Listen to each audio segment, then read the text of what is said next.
Morning, everybody, and welcome to our Friday How to Take Over the World session. My name is Mark. I'm back from my trip last week. It was quite a successful and interesting one. As always, it's nice to have you all here on the call, and we're going to do an update on our various activities for the week. Let's just check what's in here. There we go. Everybody's on. There we go. Great. So, as I say, happy Friday. It has been a very busy week in general. Just a quick reminder of our purpose. We tackle the twin challenges of access to finance, which includes capital raising, enterprise and supply development, DTRC grants and incentives, and getting your business funding ready. And the access to market side, looking at content, communications, public relations, business development, and triple BE advisory work. It's exciting time of the year, particularly with all the financial year ends and people planning their new budget. So it's been fun to work on a couple of interesting things for this week. As we normally do on a Friday, we try and find a tune to get you going this week. And I found this one. This is a little bit of an older one, so I'm not sure how many of you on the call will remember this. Guns N' Roses, Sweet Child of Mine. A couple of fun facts out of it. It was written in, and it was only written in 5 minutes. It was a very quick song to put together. Interestingly enough, it wasn't a success when it was released in July 1987, and then promptly went on to become the first 80s video to surpass 1 billion views on YouTube and 1 billion streams on Spotify in August 2021, highlighting the fact that if you invest in something for the long run, you will ultimately see some very big benefits down the line. So I thought that was quite cool. In terms of what are we working on this week, so we did an opinion piece with myself and Kelsey on the CHRO site. This is a site aimed at all of the professionals in the human resources sector.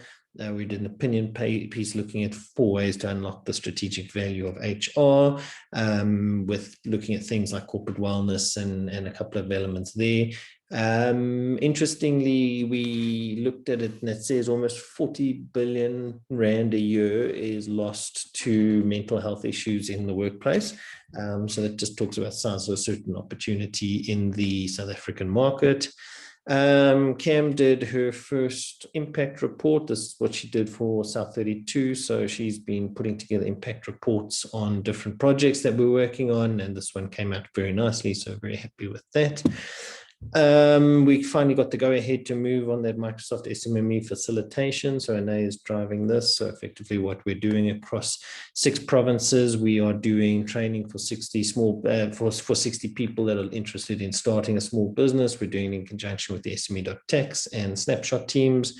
And interestingly, for those who know the story behind Snapshot, it is back up and running with a new version. So we'll be sharing some of that with some of the clients as well shortly. This was just where I was last week. It's the Yes Hub that's operating in the Saldanha-Vredenburg area. They've got everything from, you can see the agri operations that are there. It's a mini conferencing facility, and I mean the food there was as good as anything I have seen in any other conference venue. So really happy with that, and it's one of the projects we're actually going to be looking to raise about 20 million rand for this year. So fingers crossed, it could be quite fun, and it is quite a high impact project to be able to work on. We have got a couple of activations happening in the next 2 weeks for dynamic body technology. We're doing 2 next week, Wednesday, where we are going to be doing wellness activations at the Business Exchange in Rosebank. And then the following week, Amber has one with one of the other, I think it's called Quello Women. So it's quite interesting. They're going to be doing a combination of dietary advice plus movement activations. You know, the kind of coming back to the old adage that only the average South African doesn't do 14 minutes a day of exercise, and it kind of translates into bad posture, other bad health related issues. We are doing video scripts for ABSA again this week. So we'll be doing 3, I think, for this week. So that's quite exciting, plus one of the opinion pieces around the mining in Durban. Sharks activation next week, where the SME.tax guys will be doing a presentation to the team from the Sharks Business Center. So it's always a nice relationship that we seem to be building out there. Big lessons from the previous week, templates and the importance of time to think. So just, I think there's two moving parts here, but, in terms of the stuff that Cameron's been doing for the impact reporting, once you've got a template in place, it's very easy to go and be able to replicate it and reproduce work quicker and in more detail. So we spent a lot of time building out a template, and as you saw from the earlier example, it looks very cool. And then just time to think as well. I mean, one of the things I was chatting to Jess about was, with a lot of design, it gets commoditized, it gets done very quickly. People always want just, make a quick change here, make a quick change there. Being able to step back and put together an actual plan for the work that you're working on is actually more valuable than simply being reactive to everybody's whims as they go. Just some of the things we're watching this week. For those who follow the stock market, and even those who don't, there's been this whole thing with 10-cent Naspers and Prosus. And the reason it matters to anybody who has any kind of pension fund in South Africa or retirement fund in South Africa is Naspers makes up between nearly 7% of it. And so they plummeted because they have operations in Russia, and then there's some issues in China as well. So there was a lot. I think they lost 100 billion rand of value in the week and then recovered some of it during it. Lots of stories about SARS becoming more determined and chasing down tax-related issues. So, if you know small businesses that are struggling there, feel free to connect them up with us or KG, and we'll be able to assist them. Events are back, the mining Indaba, so I think it's very cool that you can see events are taking place again. We've been encouraging you guys to find out events that are happening in your sectors and industries and going and attending. It's been locked up for 2 years. It's nice to be able to actually go and see people face to face again. This is a kind of a bit of a weird story, but I get it. South African government is suing Facebook or Meta, whatever you want to call it.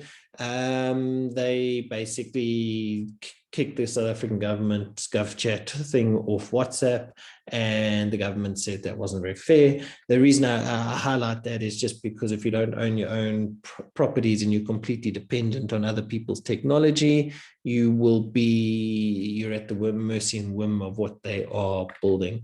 And then lastly, this rand is stronger, which is quite good. I mean, there are various reasons for it, but the rand is a bit stronger, and people are moving money. When there's been conflict in Europe, they are moving their money to South Africa.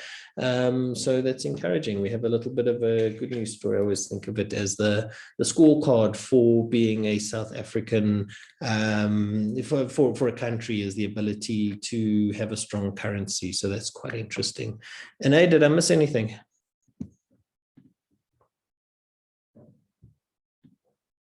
Sorry, Mark, I was too slow to get off mute. No, I think you've covered everything. Cool. Everything. All righty. I'll come back. I see there's a question in the comments in the Q&A thing. I'll respond to that shortly, but I'm just, in the interest of time, I'm going to hand over. Ntokozo, are you going to go first for the presentation? Sure. Cool. Let me just give screen sharing here quickly. Over to you.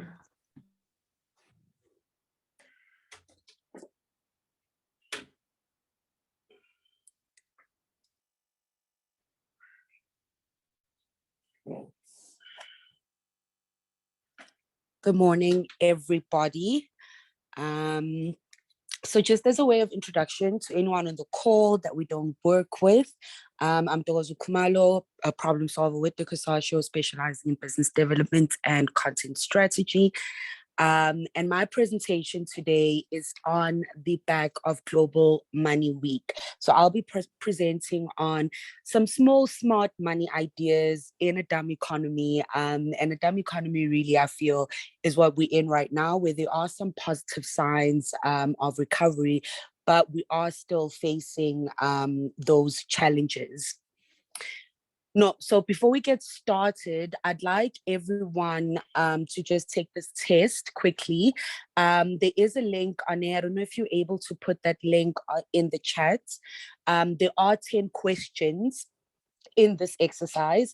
And basically what the exercise will give you at the end of answering those questions is the type of personality types that you are. And at the end of the presentation, we are quickly just going to share what those different personality types are. And just an overview of what those personalities are. There's the confident money manager, the short-term strategist, the value-based planner, and the laid-back balancer. So at the end of the presentation, we'll unpack a little bit more just what those personality types are. And we realize that there is no one-size-fits-all approach to financial education, and that it is a continuous and personal journey for each individual that is in business or not must take. So I think about what the personality types, think about what it means to you, and how you can better refine it to develop more positive money habits for yourself, as well as what you could learn from the other financial personality types that we will hear about a little bit later for a more holistic wealth creation journey. Now, kicking off, just to give an overview of where we are as South Africa when it comes to managing our money. We continue to rank as one of the world's, or one of the worst 30 countries in the world when it comes to financial competency. And this is according to reports by the Organization for Economic Cooperation and Development, with at least half of our population struggling to make their income stretch to the end of the month, highly indebted, and with their relationships and mental health at risk due to generally poor financial health. Now, financial literacy is more than just the ability to be able to count rands and cents, but it's the ability to process economic information to make informed decisions. And I think that economic information, an example is what Mark was talking about just now, what is happening with Ukraine and Russia, what is the updates with the vaccines. All of that information should be able, when you become financially literate, it enables you to make money decisions and make informed decisions about your financial planning for yourself and your family, setting goals that are related to meeting those financial plans, and finding a balance between your savings and debts and investing in securing your future. And there are obviously different levels of intensity in all these decisions, depending on your age, your phase in life, and what is important to you. So it is very important to ensure that those decisions are always tailored to your needs and aspirations. So obviously the choices we make as individuals, consumers, and investors are linked to the broader economy in ways that we don't often appreciate. So a more financially literate society not only affects your own personal development and that of your immediate family, but also your community, your town, your city, your province, and your country, for at least the following reasons, which is more efficient allocations of savings, greater market participation in financial market depth, confidence in building their market economy, and better policy environment for growth. Now, the challenges of improving financial literacy in South Africa is a little bit more complex and layered than expected. And I think as South Africans, we are definitely a unique bunch. The latest quarterly Momentum UNISA Financial Wellness Report highlights that attitude and education play a huge role in one's financial success. It further showed that not only do South Africans have poor levels of financial education, by an overconfidence in our ability to handle money. So the basic financial literacy assessment was based on a 5-question questionnaire, and it revealed a very low average financial literacy score of 36 over 100 for people aged 18 to 34. But when respondents were asked to evaluate their abilities to make sound financial decisions, more than 60% reported that they had satisfactory to excellent financial knowledge and skills. And, the mistakes that we make or the overconfidence we have in ourselves when it comes to dealing with our money is not just limited to individuals or households, but even entrepreneurs and small business owners that we work with on a daily basis also face those struggles, and it's struggles that really cross over on both ends. A survey of 400 entrepreneurs by a global small business platform, Zero, showed that South African businesses are making mistakes that are costing them an average of 311 Rand a year due to lack of financial knowledge, with this rising to over 136,000 for businesses with between 10 to 49 employees. And as you can see on screen there, some of the most expensive mistakes businesses are making or have made over the last 12 months include irresponsibility with cash flow, not investing in financial tech enough, not knowing about or using appropriate government support schemes, being too slow to adapt their business, and issues around taxes. Now, experience with money, as I said earlier, obviously as a population, is quite different, with significant gaps in understanding basic financial concepts. But I think the issues, obviously faced by entrepreneurs and individuals are similar, that we can kind of see what the rules of thumbs are when it comes to getting on your financial wellness journey. So things like setting clear goals, budgeting, saving regularly, spending within your means, whether or not we actually do these things often has a lot to do with our financial personality and how we set out our goals. So starting with the basics of setting a financial plan, goals and budgeting. So a couple of years ago, it wasn't really that long ago, but I worked on a money habits feature for the Business Times and Sowetan Money, interviewing executives at some of the country's leading financial services institutions. The more I spoke to them, the more patterns started to form.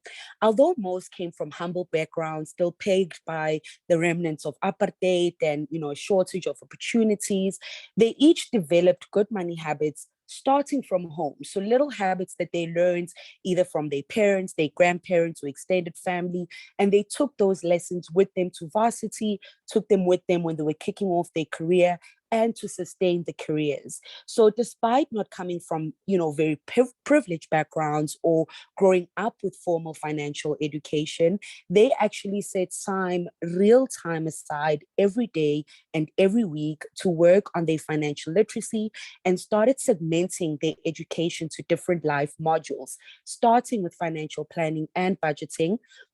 And creating a financial plan really helps you map out your goals and take actions to achieve them, including your short, medium, and long-term goals. But it can get tricky. Writing out your financial plans, I like to do it either at the beginning of the year or around my birthday, where I really just map out what it is that I would like to achieve over the next year. But where it gets tricky is when we start having competing financial priorities. So do I pay off a debt first, or do I maximize on my retirement contribution? Do I save for that holiday that has been on my bucket list for a while? Or do I start an education fund for my grandkids that aren't even here yet? So sorting out your financial goals means examining these questions and identifying what matters most to you and what actionable plan you need to place to make it happen. So to cut through the confusion, you write down those financial goals, arrange those goals into the short-term or medium-term or long-term goals. And an even more practical way to decide this is to imagine yourself going through, a difficult time where maybe you lose your job or something like that, and thinking of all your expenses that will need funding immediately. And perhaps then the first step for you to start is just building up an emergency fund that would cover at least 6 months of your living expenses. Now, when it comes to budgeting, a budget is the next step after we've had our financial goals. If I know to reach my financial goals, I need 10,000 Rand a month. That means I need to configure my budget in a way that helps me successfully meet those financial goals. So a budget not only helps you with that, but it also helps you keep track on knowing all your bills and when to pay them. And there are some bills that may seem like small bills and they get lost within the cracks. So a budget allows you to be on top of each and every bill you have, to know where you can allocate some saving and investments, and to know when to not accidentally spend, like spending 2,000 Rand at the bar with mates that's made for drinks on a Friday night. Budgeting also allows you to pay attention to when changes need to be made, like living below your means in if the economic climate changes, or cutting unnecessary expenses, or adding new and innovative saving and investment methods. And then when we come to savings and investments, once you've got your financial plan in place, you have your budget, and you are now kind of in tune with sticking to a budget and working with your budget, you may be ready to start getting into your savings, getting into a little bit of investment. So paying yourself first is obviously an excellent way to save money. And paying yourself means you are not paying yourself going for a shopping spree, but you are paying yourself putting that money in somewhere that is either a saving vehicle or investment vehicle where that money would grow. So easy platforms that, you know, we can try. We always talk about easy equities, and I'm really starting myself to see some growth through my easy equities. So I try to have fun with it by just spreading it around and having different things to watch. On easy equities, I stick more to the properties where I know income dividends will come in at a particular time in the year. And that can already be put in my financial goals for the year, because I know that income dividends I will receive is going to go towards paying something else that I don't need to think about. The 22/7 app, I love it because it keeps track of my transactions. When there are months, it already lets me know at the beginning of the month how I'd be looking like for a month, whether I'm starting off on a positive or I'm starting off on a slight negative. And that already configures my thinking for the month in how I should spend my money, where I should pull back a little bit. So there's a few different apps that are continuously coming up. And I feel like we really lose nothing from just, you know, playing around with them, even with a little bit. So on easy equities from 10 Rand, play around with those apps. On Stash, you can save from as little as 5 Rand, or save when it's raining. So you don't need to start it off with the end game in mind, being like you want to be a billionaire, but it's just ways for you to slowly educate yourself. Moving over to debt, which is a huge problem in South Africa. A lot of people struggle with debts, and avoiding debts or paying off debts is often very difficult. You know, think about it, that if someone's income is not stretching them to meet all their expenses and their needs for the month, they obviously turn to debt. And a lot of debt in the market is the kind of debt where you take off a loan and then you pay it off at the end of the month, but you take off another loan to pay off that debt. And then it becomes really an unending cycle. But debt can be there is such a thing as good debt, and debt is one of those things that can also be tricky, because having no credit record at all could actually also count against you. So the idea is to try and attain good debt that is an investment to your financial future. But there are some rules of engagement. So obviously, before taking on any debts, ask yourself, is this the most affordable option available for me? What is the interest charges and repayment terms? And is this going towards an important financial goal? If you're taking out a debt because there's a wedding that's coming up and you a couple of rands short, that is perhaps not, the greatest of ideas. Bad debt, on the other hand, is associated with impulsive buying or day-to-day items such as food, or paying off everyday bills, or paying for an unexpected event that came up, purchasing high-end items that you actually can't afford. That really kind of takes you down that spiral of bad debts. And if not managed properly, even good debts can become bad debts, with the gray areas including using credit cards to finance large expenses that you didn't plan for and letting it build up, buying a new fancy car that you can't really afford or don't even really need, or borrowing money to get out of debt. So for me, as a conclusion, I think these are kind of those never changing steps to just slowly taking you to get to that financial freedom.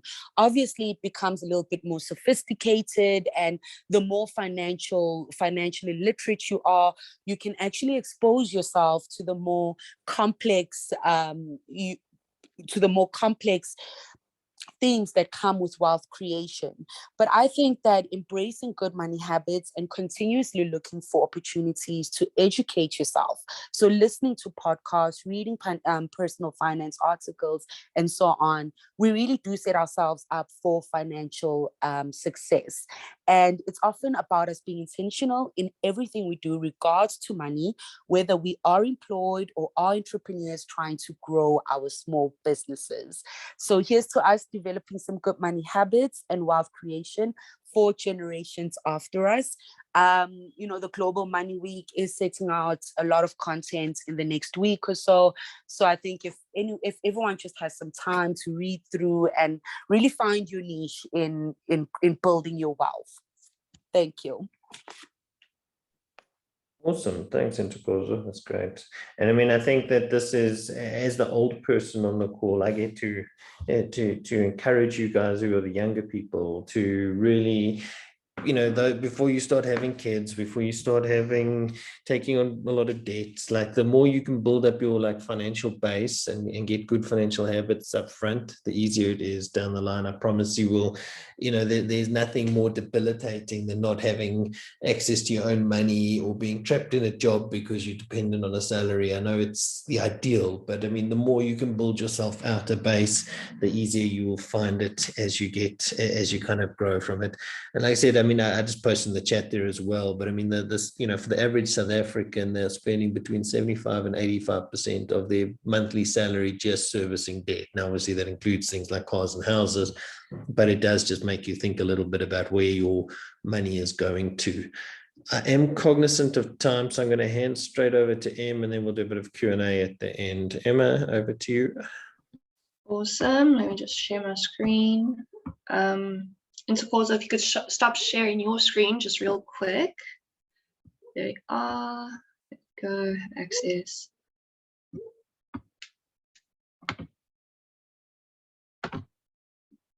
Okay, is it all running? Yeah, you're good. Awesome. So good morning, everyone. Wishing everyone a very happy Friday. I hope everyone had a successful and productive week and had some extra luck with St. Paddy's Day yesterday. So just a little bit of an intro. My name is Emma Montocchio. I'm a consultant at Ntokozo, working on the business development side of things, as well as doing some marketing, content creation stuff.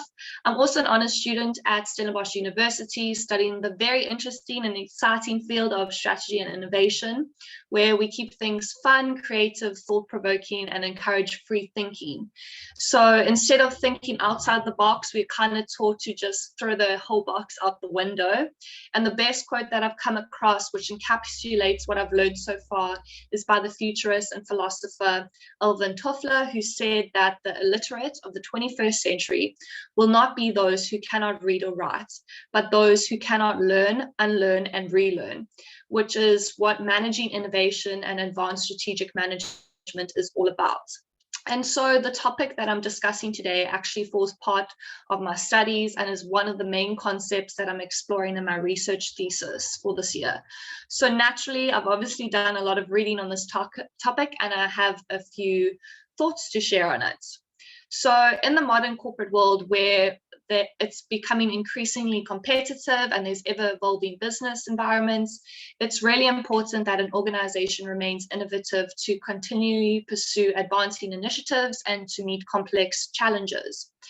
To be fair, the word innovation for some companies in business is synonymous with the notion of high risk, costs, and time consumption. Yet the simplest definition of innovation is simply to do something different that sparks change. Innovation is just all about creating something new that is useful, whether that's a new solution to a problem, a new process, a new product or service or method. So why innovate? Well, innovation increases your chances to react to changes and discover new opportunities. It can also help foster competitive advantage, as it allows you to build better products and services for your customers. And at large, innovation is the cornerstone of sustained economic growth and prosperity. Some of the benefits of innovation include creative development, continuous improvement, reinforcement of your brand, making the most of what you have in terms of resources, responding to competition and trends, so to get ahead of the curve, and having a unique selling point. However, I'm not really here to sell you on why innovation is so important, as I think most leading corporate people are well aware of the benefits. My focus today is actually on how to go about it through leadership. So leadership is naturally meant to encourage and facilitate innovation. But what influence do they have and to what extent? Obviously, today, people are more connected, more so than ever. They can access knowledge, networks, equipment, and services themselves without having to have corporate structures and management permissions. So what then are the competencies that innovation leaders should have in order to lead teams to successful innovation? This, in essence, is the primary question of my research. And here are some thoughts. Here are some things that I've found so far in academic literature about it. So the best managers of the most innovative organizations do not tell their employees how to innovate. Instead, they shape the chaos. Insubordination is actually a secret ingredient in Google's success. Ideas emerge organically through conversations where managers keep unruly conversations going whilst listening to see what comes up. Leaders are not necessarily the boss or managers in teams and organizations. Instead, they are the individuals that can motivate others and spark change in a team. So we can all consider ourselves as innovation leaders in some way or another. So I hope this kind of piques your interest as it can relate to you in a personal capacity. So leaders responsible for leading innovation are expected to shape innovation performance and inspire others to embrace innovation. The innovation challenge for leaders is to mobilize knowledge, technological skills, and experience to create value. So to answer the question of how can leadership spark innovation, we have to look at experts who have achieved success in innovation. Research shows that successful innovation leaders have exceptional integrative capabilities in bringing technology, business, and people elements together. They are highly talented individuals that have the ability to create positively disproportionate amounts of value from the available resources. The behaviors of such a leader include leading by example, as a role model, developing an inspirational and intellectually challenging vision, encouraging people, empowering them, supporting them, recognizing innovation performance, and giving ongoing feedback. They also have a broadly defined framework or plan for envisioned innovation. They systematically integrate technical, people, and business elements, and they solicit intense levels of shared ownership in generating innovation solutions. And they also radiate a positive innovation energy rooted in positive attitude in support of the vision.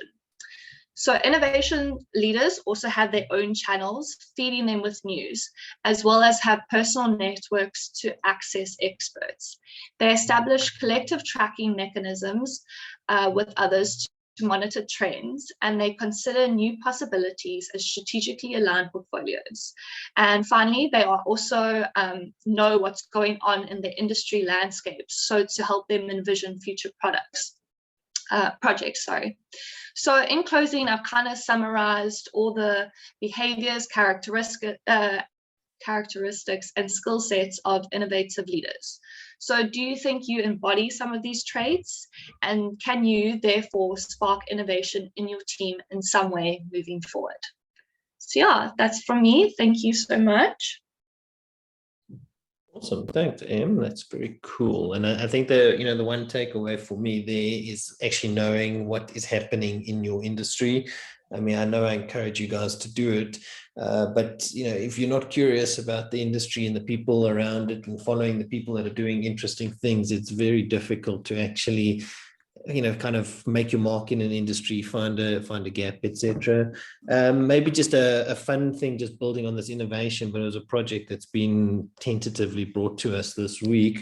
Comes from a pharmaceutical company. They do wound management wound management tools, your plasters and that kind of thing. And they actually are experiencing a really interesting trend in the market at the moment, in that due to COVID, there was and the restrictions in hospitals, people were falling, they were spraining their ankles, they were scraping their knees, they were getting infected wounds, and not going to hospitals. So they were ending up treating them at home or trying to treat them at home. And they now are saying, well, how do we go and kind of reverse that trend? Because the problem is that because people are not treating their wounds, they're actually arriving at the hospitals in a far worse condition than if they had actually treated them in the first place. And it's one of the projects that's been brought to us to have a look at. So that's something very different and something very interesting. Anybody else got any thoughts or comments?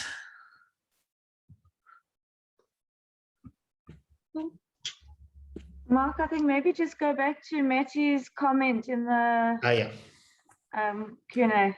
Cool. So there was a question that came up. So I mentioned right up front about the thing called, with Meta and Facebook, or Meta, Facebook, and being sued by the South African government. So just very high level, what had happened was South African government had put together a service called GovChat, and it was being utilized on the WhatsApp platform. And Facebook effectively turned around and said to the South African government that you are abusing some of the privacy-related or exploiting the privacy-related matters of user data. And they were then saying, well, I can't actually, and we're actually going to offboard you from the WhatsApp for Business platform. So Matty's comment is effectively asking about, was saying Meta is not Papaya compliant, although they are GDPR compliant. And it's actually something that came up this week in a completely different context, but I'll just very quickly explain it to you. Papaya, POPIA, is a Protection of Personal Information Act. It's a piece of South African legislation, and it effectively says how organizations have to treat the use of data, or of personal data. And in fact, Sam, it came up in some of the stuff we were doing with that recruitment. Theoretically, you cannot share somebody else's without their explicit permission. Anything that has a personal identification on it, sharing somebody's ID document, for instance, or sharing their CV in some respects, anything that gives without their permission, if you share that with a third party, theoretically you can be held in or prosecuted for POPI related matters, and it's quite significant. So I mean, basically the intent behind it was to cut down on things like spam email, spam phone calls, etc., etc. Now, in the global context, I found this on the web for Tickly. You cannot share somebody else's data without their explicit permission, anything that has a personal ID. Thank you very much, sorry. But so then on the global side, particularly out of Europe, there's a thing called GDPR, which is a global data protection regulations, which is basically POPI on steroids. And so the two legislations theoretically should align, but there are differences between the two. So that's just so Facebook's argument is that the South African government isn't complying with global regulations, and the local government is arguing that that Facebook is dominant and shouldn't be able to just offboard them from their platforms at their own whim. So that maybe gives you some insight as to what's happening there. Anybody else got any thoughts, comments, questions?